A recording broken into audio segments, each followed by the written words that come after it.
eso es demasiado para que yo lo reciba. Y Alejandro se irguió y dijo, pero no es demasiado para mí el darlo. Dios es el que da el don. Por eso, no se acerque con una humildad falsa diciendo que usted no tiene ningún don particular. En los tribunales de Cristo, usted dará cuentas de lo que hizo con su don espiritual y su mayordomía de ese don espiritual. Así que usted necesita descubrir su don espiritual y hoy vamos a estar hablando acerca de cómo descubrir su don. Veamos en primer lugar la presentación de sacrificio. Todo empieza con la presentación de un sacrificio. Por favor, mire Romanos 12, versículo 1.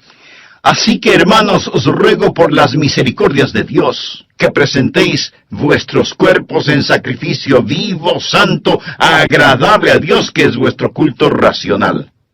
Subraye las palabras presentéis y sacrificio, y entonces entenderá por qué hablo de la presentación de un sacrificio.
Pablo escribió bajo la inspiración divina y empieza diciendo, os ruego.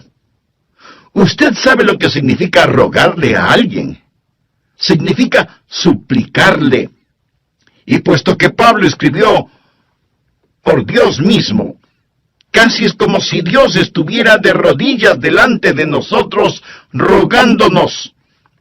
Esta es la oración de Dios hacia nosotros. Cuando oramos a Dios y le decimos, Señor, te ruego, Señor, por favor. Bien, si no oímos la oración de Dios hacia nosotros, ¿por qué Dios debe oír nuestra oración a Él? Nuestro Señor está diciendo, os ruego que presentéis vuestros cuerpos en sacrificio vivo. ¿Por qué? En base a las misericordias de Dios. Él es bueno siempre, ¿verdad? Oh, gracias a Dios por sus misericordias. Cuando éramos rebeldes y estábamos bajo maldición e íbamos rumbo al infierno, cuando estábamos en oscuridad y no entendíamos, Él por su misericordia nos buscó, nos salvó, nos guarda, nos satisface, somos suyos, nos compró con su sangre. Escúcheme cuidadosamente. La consagración no es dar a Dios algo. La consagración es quitar sus manos de lo que ya le pertenece a Dios. Usted no es su dueño, usted sencillamente quita sus manos de este. Usted no puede decir, es mi vida, no lo es. Usted no es su dueño. Fue comprado con un precio y debemos ser un sacrificio vivo. ¿Qué significa que debemos ser un sacrificio vivo? Permítame decirle lo que significa. En primer lugar, va a ser diferente a cualquier sacrificio animal del Antiguo Testamento, porque ningún sacrificio animal fue voluntario. Usted se ofrece, se presenta. ¿Lo ha hecho alguna vez? Simplemente ha dicho, heme aquí, Señor, me presento a ti, soy un voluntario. Todo lo que tengo es tuyo. Wilbur Chapman fue un gran evangelista, y él le preguntó al general Wood, el fundador del Ejército de Salvación, General, ¿cuál es el secreto de su vida? ¿Por qué Dios lo ha usado tanto? El general Wood pasó su mano por sus blancos cabellos, pensó por un momento y luego contestó, Dios tiene todo de mí. Ha habido hombres más inteligentes, enormes oportunidades, pero yo desde el día que tuve la visión de lo que Dios podía hacer por la pobre y antigua ciudad de Londres, determiné en mi mente que Dios poseería todo de mí, de William Booth. Permítame preguntarle, ¿alguna vez le ha dicho eso a Dios? Dios, aquí estoy. Puedes tener todo lo que soy. Me presento voluntariamente como un sacrificio, sabiendo que eso significa que soy desechable. Todos mis planes y metas, así como las llamadas posesiones, los sacrifico, Señor, a tu sangre. ¿Esto no le parece extraño a usted? Bueno, lo es para la gente moderna. Queremos tomar nuestro cristianismo y fijarlo a nuestra vida regular. Queremos defender nuestra vida, nuestros derechos. Permítame decirle lo que le sucedía a un sacrificio en el Antiguo Testamento. Era degollado. Por lo tanto, no más planes propios. Se lo ponía en el altar, y toda vez que era un sacrificio de sangre, había la tendencia de que el sacrificio se resbalara del altar, por lo que usaban dos ganchos llamados ganchos de carne. ¿Sabe usted qué es lo que le sujeta al altar? ¿Tiene usted la tendencia de resbalarse del altar? Bueno, yo la tengo. Hay dos ganchos que lo mantendrán en el altar: disciplina y devoción. Y para pertenecer al Señor Jesucristo, eso es lo que debe hacer, presentarse como sacrificio vivo. Pero la mayoría de nosotros no queremos usar esos ganchos, disciplina y devoción, que nos mantendrán en el altar del sacrificio. ¿Sabe lo que el creyente promedio dirá al respecto? Yo no quiero estar obligado a nada. Me uniría a la iglesia, pero no quiero estar obligado a nada. Puedo prometer una ofrenda de amor, pero no quiero estar obligado. Quiero ser libre. No, mi amigo. Esto no es un sacrificio. ¿Y qué es lo que le pasaba al sacrificio en el Antiguo Testamento? Era consumido, era quemado. ¿Sabía que usted nunca adorará a Dios verdaderamente hasta que sea consumido? ¿Alguna vez ha sido consumido por el fuego santo de Dios? Eso es lo que Pablo está diciendo. Pero algunos de ustedes objetarán diciendo: un momento, pastor, por favor. Yo no quiero hacer todo eso. Solo quiero que me diga cuál es mi maravilloso don espiritual. Bueno, Pablo se lo va a decir. Pero verá, mi amigo, primero debe haber una presentación sacrificial, o sea, la presentación de usted mismo. Usted dice: Pastor Rogers, si yo hiciera eso, ¿quién sabe lo que Dios quisiera que yo haga? Suponga que usted tiene un hijo, jovencito, y suponga que un día su joven hijo viene y le dice: papá, he estado pensando, tú eres tan sabio, amoroso y bondadoso, y tienes tanta experiencia. Por eso, me parece que lo mejor que puedo hacer es pedirte consejo. Y lo que tú me digas que debo hacer, eso es lo que haré. Y lo haré de todo corazón. Dime qué quieres que haga, dónde quieres que vaya, qué deseas que estudie, quiénes quieres que sean mis amigos. Lo que me digas, lo haré. Y usted piensa: mi hijo debe tener calentura. Pero suponga que en verdad quiere hacer lo que usted le pide. Así que usted va donde su esposa y le dice: parece que a nuestro hijo lo tenemos en las manos. Él se va a arrepentir de haberme dicho que hará cualquier cosa que yo le pida. ¿Procedería usted así? Creo que no. Lo más probable es que si usted estuvo pensando en regalarle un carrito, aunque sea usado, lo que su hijo le manifestó inclinará un poco más aceleradamente la balanza. ¿No te parece? Es la manera que él tiene de decirle: papá, yo sé que me amas. Usted se presenta a sí mismo como sacrificio vivo y comprobará cuál sea la buena voluntad de Dios, agradable y perfecta.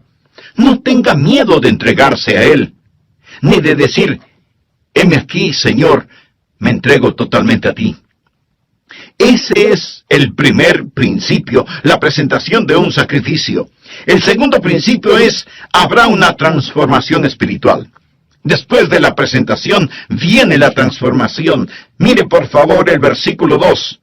No os conforméis, es decir, no se dejen amoldar a este siglo, sino transformaos por medio de la renovación de vuestro entendimiento, para que comprobéis cuál sea la buena voluntad de Dios agradable y perfecta. Una transformación. La palabra transformación aquí es una traducción de la palabra griega metamorfo. ¿Qué palabra le recuerda? Metamorfosis. Y esta es la transformación. Usted pasará por una metamorfosis. Como una oruga entra en un capullo y pasa por una metamorfosis, y ese feo gusano que entra en ese capullo sale como hermosa y gloriosa mariposa. ¿Por qué? Porque ha pasado por una metamorfosis que literalmente significa un cambio de forma. Y cuando usted se presenta de esa manera a Dios, amigo, usted va a tener una metamorfosis. La palabra describe literalmente lo que pasa cuando la naturaleza interna sale a la superficie. ¿Cuál es la naturaleza interna de esa oruga? Es una mariposa. ¿Sabía que esta es la palabra que se usó cuando Jesús fue transformado en el monte de la transfiguración? ¿Recuerda la historia? Él subió a esa montaña con Pedro, Santiago y Juan, y allí la Biblia dice que él fue transformado, transfigurado. Es exactamente la misma palabra que se usa aquí. Por ello, se le llama el monte de la transfiguración. Jesús pasó por una metamorfosis. ¿Recuerda lo que dije que es una metamorfosis? Es cuando la naturaleza interna sale a la superficie. ¿Cuál es la naturaleza interna de Jesús? Gloria. Cuando él pasó la metamorfosis, su gloria salió a la superficie. Su rostro resplandecía como el sol de mediodía. Su vestidura era blanca como la nieve. El fulgor del Señor Jesucristo estaba allí siempre, pero lo que estaba en la naturaleza interna pasó por una metamorfosis. Y la naturaleza interna salió a la superficie como la naturaleza interna de una oruga, una mariposa. La naturaleza interna de Jesús es gloria. Una pregunta. ¿Cuál es su naturaleza interna si es salvo? Jesús. Jesús. Él es su naturaleza interna. Y cuando usted se presenta a Él como un sacrificio vivo, una transformación espiritual toma lugar. El Jesús que es residente en usted se convierte en el Jesús presidente en usted. El Jesús escondido en usted es el Jesús revelado en usted. Y hay un cambio divino y usted no es moldeado por este mundo. Y este mundo que camuflaría, borraría y escondería su naturaleza interna. Esos grilletes se rompen y Jesucristo sale de usted. Y usted tiene un cambio divino que le da la mente de Cristo. Se renueva en el espíritu de su mente. Usted nunca entenderá realmente su don espiritual sin la mente de Cristo, sin una mente renovada. Y si usted está intentando descubrir su don espiritual sin presentarse voluntariamente como sacrificio, con razón que no sabe cuál es su don espiritual. ¿Sabe por qué usted no sabe cuál es su don espiritual? Porque su mente no está renovada. Pero cuando usted se presenta a Él como un sacrificio, habrá una transformación espiritual y usted comprobará cuál sea la buena voluntad de Dios, agradable y perfecta. No le tema a la voluntad de Dios. Ese es el lugar más alto, más feliz y más santo para usted. El tercer principio es, habrá tiempo para una sobria consideración. Leamos Romanos 12:3. Digo pues por la gracia que me es dada. Recuerda lo que es la palabra gracia. Es caris. El apóstol está diciendo, por el carisma que he recibido, a cada cual que está entre vosotros, que no tenga más alto concepto de sí que el que debe tener. Subraye la palabra tener. sino que piense de sí con cordura conforme a la medida de fe que Dios repartió a cada uno. Note el énfasis de Pablo en las palabras tener y pensar. No estamos hablando de que Él, Jesús, va a renovar nuestra mente. Bien. ¿Qué es lo que usted haría con una mente renovada? Puedo sugerirle que piense. Tal vez algunos de ustedes crean que es erróneo el pensar. Piensa que cuando usted se volvió un creyente, puso su mente en neutro y que debe vivir solo con estremecimientos espirituales. ¡No! Dios renueva su mente para que usted pueda pensar con esa mente renovada. Hablamos de descubrir su don espiritual y usted debe pensar. Ahora, ¿cómo o qué piensa de usted mismo? Quiero que haga un inventario de usted mismo. Olvídese por un momento de mí y solo piense en usted. ¿Cómo debe pensar? Bueno, miremos la respuesta en el versículo 3. Que no tenga más alto concepto de sí que el que debe tener. Eso, mi amigo, en simple español quiere decir que no debe presumir de tener un don espiritual que no lo tiene. Escuchamos a algunas personas decir, oh, usted puede hacer cualquier cosa que piensa que puede alcanzar. Hay una palabra muy castiza para describir eso. Tonterías. Eso es pura necedad. Les dicen a los jóvenes, cualquier cosa que quieran hacer, la pueden hacer. Muy bien. Veamos quién puede tomar el lugar de Michael Jordan, el más grande atleta que ha existido en el básquetbol. ¿Quién puede rivalizar con él solo pensándolo? No. Usted no podrá hacerlo porque no tiene ni la habilidad ni la contextura física para hacerlo. Michael Jordan nació para jugar básquetbol. Pero así como él tiene talento natural y habilidad física para el juego, usted tiene talentos y habilidades sobrenaturales. Pero lo que necesita hacer es no pensar acerca de usted mismo con un más alto concepto del que debe tener. No hay que tener una falsa humildad. Miremos nuevamente Romanos 12:3. Que no tenga más alto concepto de sí que el que debe tener, sino que piense de sí con cordura. La palabra cordura es una palabra interesante. Proviene de dos palabras griegas que significan ahorro y mente. Pensar con cordura. Decir, soy lo que soy por la gracia de Dios. Así que no vaya por ahí diciendo que usted no tiene ningún don espiritual. Eso no es más que una falsa humildad. Y una falsa humildad es tan mala como el pecado de la exageración. El decir que usted tiene un don espiritual no es malo, pero el decir que no lo tiene es rebelión. Tiene que pensar con cordura, o sea, tiene que pensar honestamente acerca de lo que tiene. El negar el regalo de la gracia no es humildad, es incredulidad y rebelión. Pensar de nosotros mismos con cordura, sin pecaminosa exageración ni falsa humildad. Mírese usted mismo.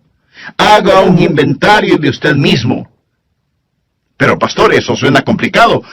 ¿Podría ayudarme un poquito? Deme alguna guía de cómo pensar. Bien, en el próximo programa de esta serie le daré a conocer varios principios que le ayudarán mucho en este asunto de descubrir su don o dones espirituales.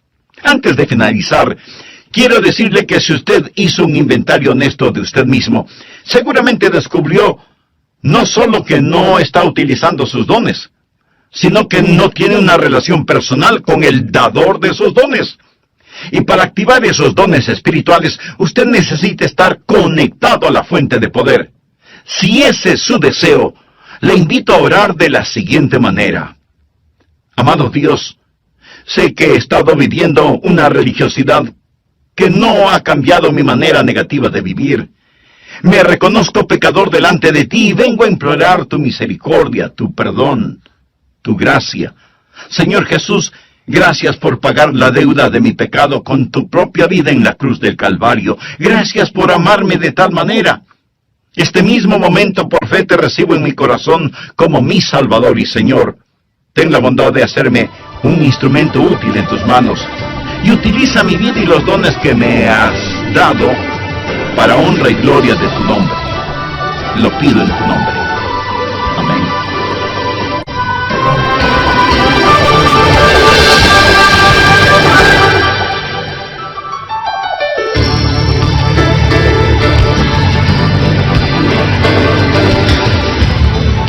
Suponga que su hijo tiene una extraordinaria habilidad para la escultura, pero usted lo presiona para que sea un abogado. Si llega a serlo, será un pésimo abogado, cuando pudo haber sido un brillante escultor. Y habrá enojo en ambos, en su hijo porque usted no le dejó ser escultor, y en usted porque se avergonzará de tener un hijo que es mal abogado. Los ejemplos abundan en las familias y, aunque usted no lo crea, en las iglesias. En vez de dejar que las personas hagan aquello para lo cual Dios las ha equipado y les ha dado un don, tratamos de frenarlas en las áreas en las cuales sobresalen y las inflamos en áreas para las cuales no tienen ningún don. Dios le ha dado a usted un don particular y hoy terminaremos de estudiar cómo descubrir su don espiritual. Bienvenidos a El Amor que Vale, con el pastor, maestro y autor, Dr. Adrian Rogers, supliendo las necesidades de la gente con la verdad de la palabra de Dios, trayendo personas a Cristo, transformando vidas alrededor del mundo y ayudándole a usted a descubrir el poder del amor más grande, el amor que vale. A continuación, un edificante mensaje del Dr. Adrian Rogers en la voz del pastor Lenín de Llanón. Muy atento saludo para todos ustedes, apreciados amigos de nuestro programa El Amor que Vale. Quiero compartir con usted varios principios que le ayudarán a descubrir su don espiritual. Primero, el principio de la iluminación. Verá, el Santo Espíritu de Dios que está en usted iluminará su mente. Esta es la parte mística de este asunto. Quiero decir, no hay una fórmula matemática. El Espíritu Santo de Dios empezará a hablar a su corazón. Así lo hizo cuando me llamó para que predicara su palabra. Ese es el ministerio de iluminación. Segundo, el principio del gozo. Cuando usted siente que el Espíritu de Dios lo mueve a que haga algo, eso es iluminación, y usted lo hace, va a sentir gozo. De paso le diré que sea que lo note o no en mi voz, yo siento gozo en hacer lo que estoy haciendo en este momento, predicar la palabra de Dios. Siento mucho gozo predicando, y usted tiene que preguntarse a usted mismo, ¿qué es lo que en realidad me gozo en hacerlo? ¿Ha escuchado el relato de la escuela para animales? El caso es que los animales tenían una escuela en donde se les enseñaba a correr, a trepar, a volar y a nadar. Y cuando el pato ingresó en esa escuela, era formidable nadando. Volando no era tan bueno, y era muy malo para trepar y correr. Así que como era muy bueno nadando, no le dieron clases de natación. Y más bien lo pusieron en la pista atlética para que corriera y corriera y corriera. Después de un tiempo, se volvió pésimo nadando y su correr no mejoró. El águila también entró a la escuela y era fantástico verle ascendiendo y alcanzando la copa de los árboles.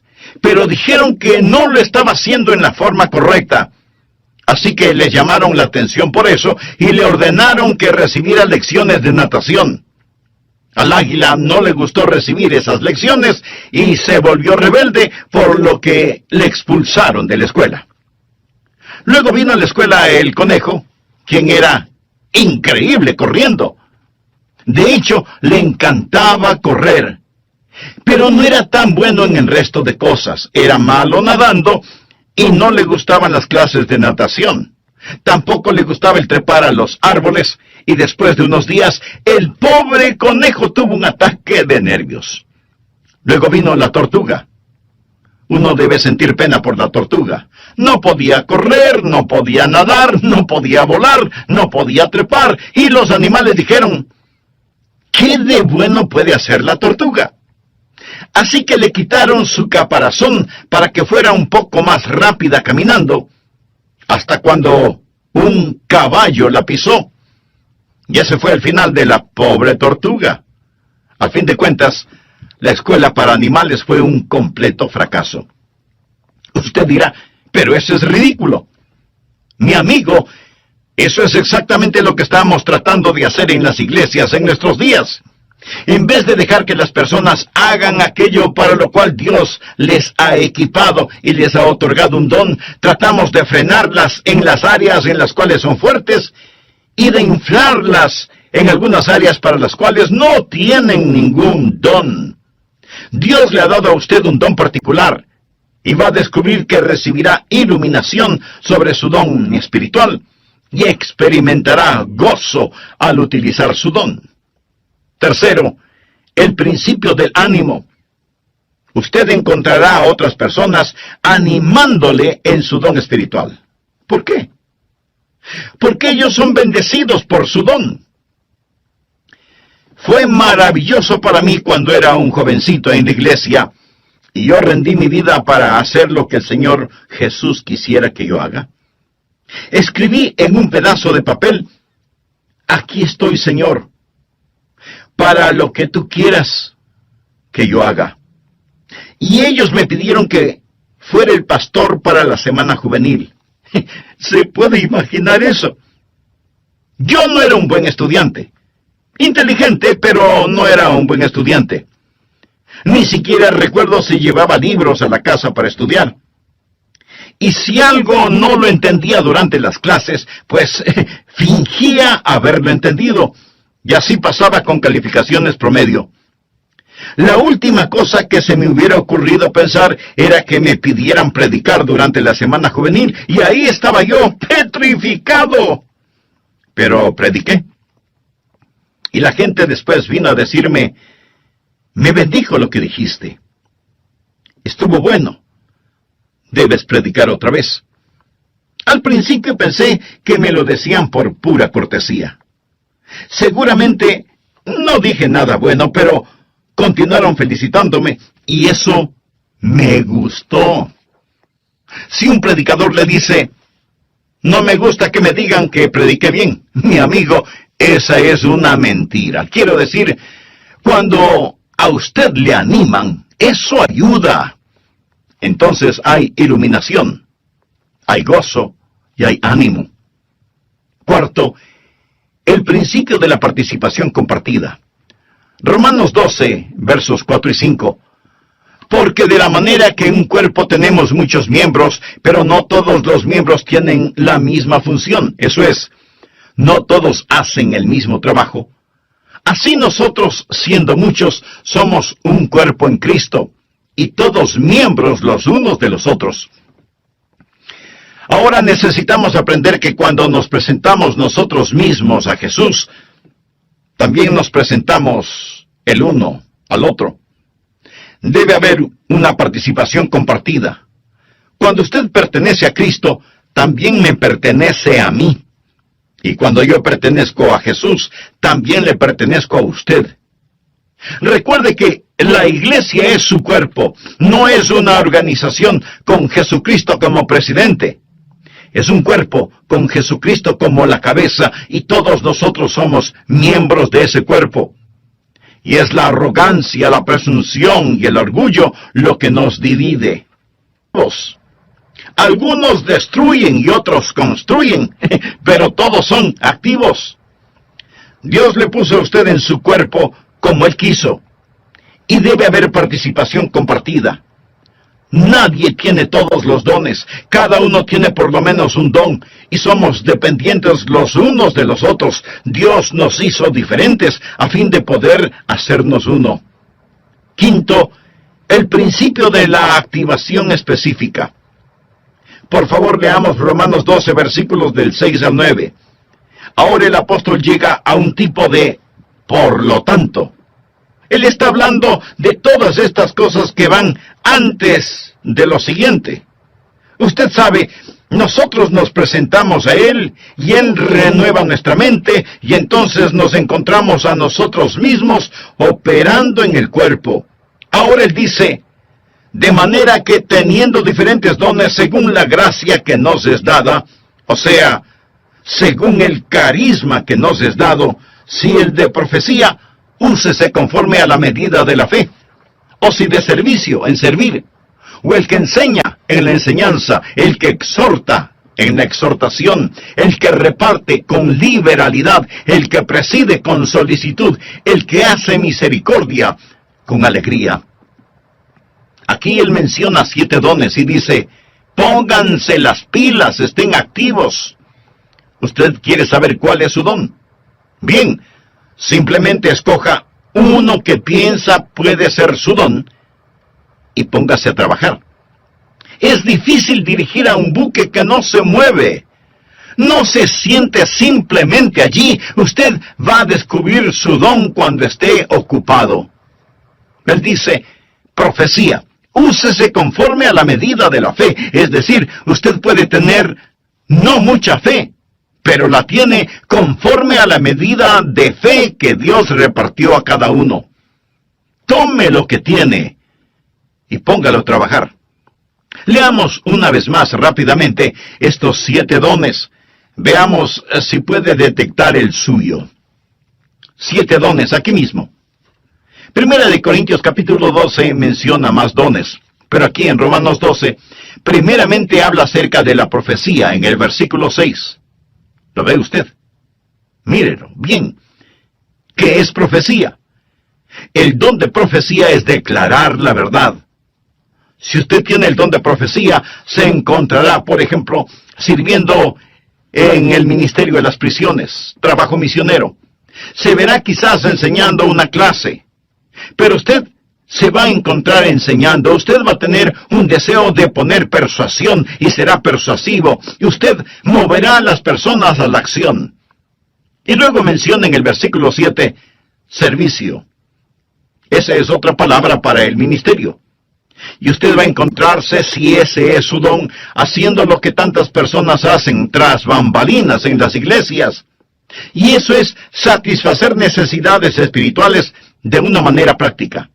Es trabajo dentro de la iglesia, en actividades de acuerdo al don que tiene. Ayer asistí a un programa de actividades. 2 de mis nietos estaban jugando baloncesto. Allí se fue todo el día sábado. Pero fui a estos juegos de baloncesto y me bendijo tanto ver a esos entrenadores allí. Ver a esas personas que trabajan para que estos niños desarrollen carácter. La escuela dominical es el aula. El programa de actividades es el laboratorio donde pone la enseñanza en práctica. Y qué cosa tan maravillosa es cuando cada uno cumple con su don de servicio. Y luego menciona el don de enseñar. Mire el versículo 7. Si usted tiene este don, deseará clarificar la verdad. Es decir, usted tendrá un deseo de investigar las cosas y validar la verdad que es presentada. Y tendrá una mente interrogatoria y será usado en la escuela dominical y será usado en las organizaciones misioneras, en estudios bíblicos en los hogares, escuelas vacacionales y así por el estilo. Y después menciona la exhortación en el versículo 8. ¿Qué es exhortación? Es el deseo de estimular a las personas en su fe, para exhortarlas a amar mejor a Jesús. Y si usted tiene ese don, va a disfrutar la consejería personal. Usted quizás va a estar en el ministerio de música, o quizás en visitación, buscando a los que están perdidos o descarriados, ganando almas. El ministerio de motivación. Eso es exhortación. Y luego menciona repartir o dar. A todos se nos manda dar, pero algunas personas tienen el don de dar. ¿Y qué es eso? Es la motivación de encomendar a otros los recursos personales para que la obra de Dios pueda continuar.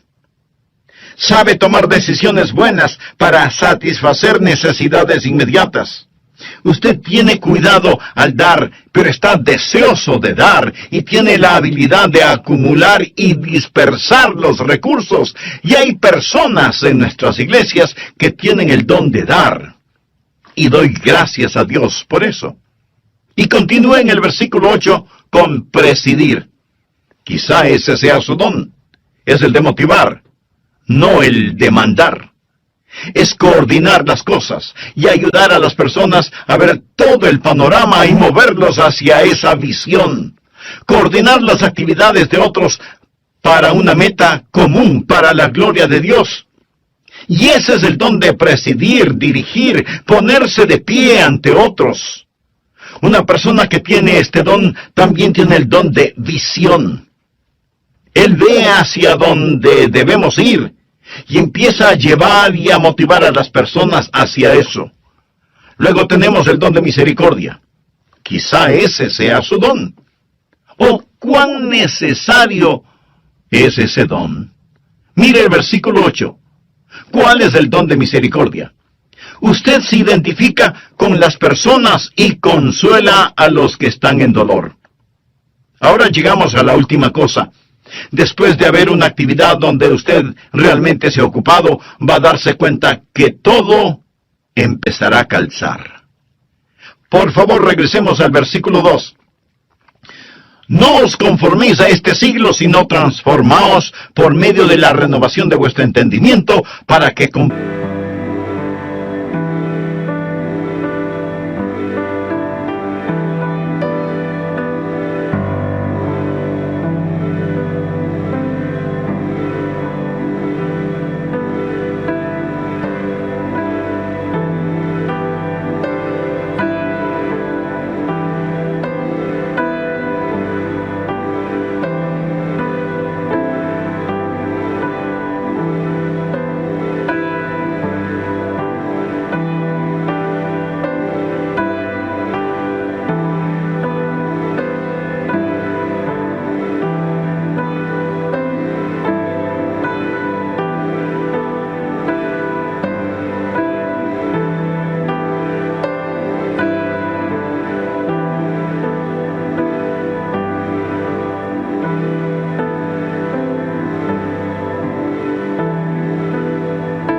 empiece a ser usted mismo. Tercero, comience a entregarse.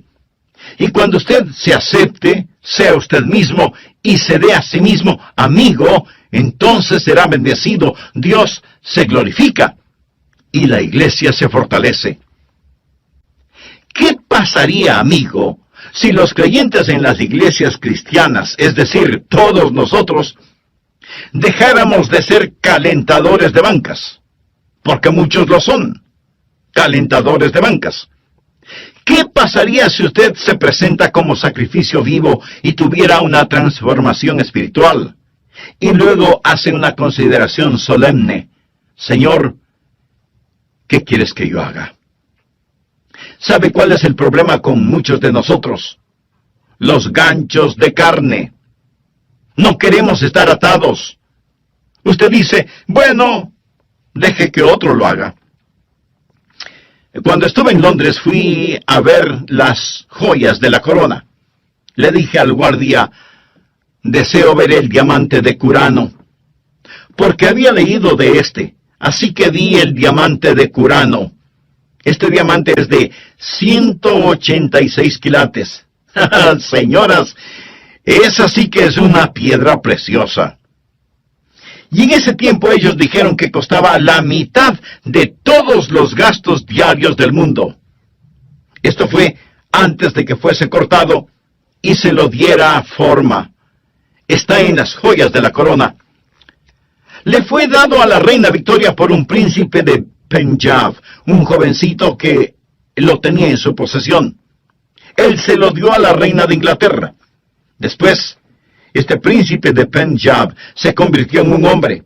Él fue a la torre donde guardan las joyas y dijo, quiero ver el diamante. En ese entonces él era ya un hombre. Lo había regalado cuando era un niño. Ellos se preguntaron, ¿qué querrá?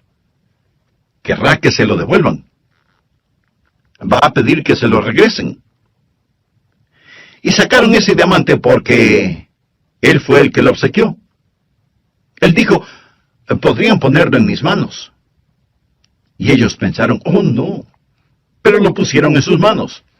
Y entonces él se volvió y dijo a la reina que estaba allí, cuando era un niño le di esto, pero tenía la mente de un niño. No entendía completamente todo lo que estaba haciendo. Ahora, como un hombre, entendiendo más el valor total de este diamante, una vez más quiero regalárselo. Cuando oí eso, dije, Señor, tú sabes, cuando era un niño, di mi corazón a Jesús, y ahora soy un hombre. Yo no entendía todo lo que estaba haciendo, mas fue de corazón. Pero una vez más, quiero darte mi vida.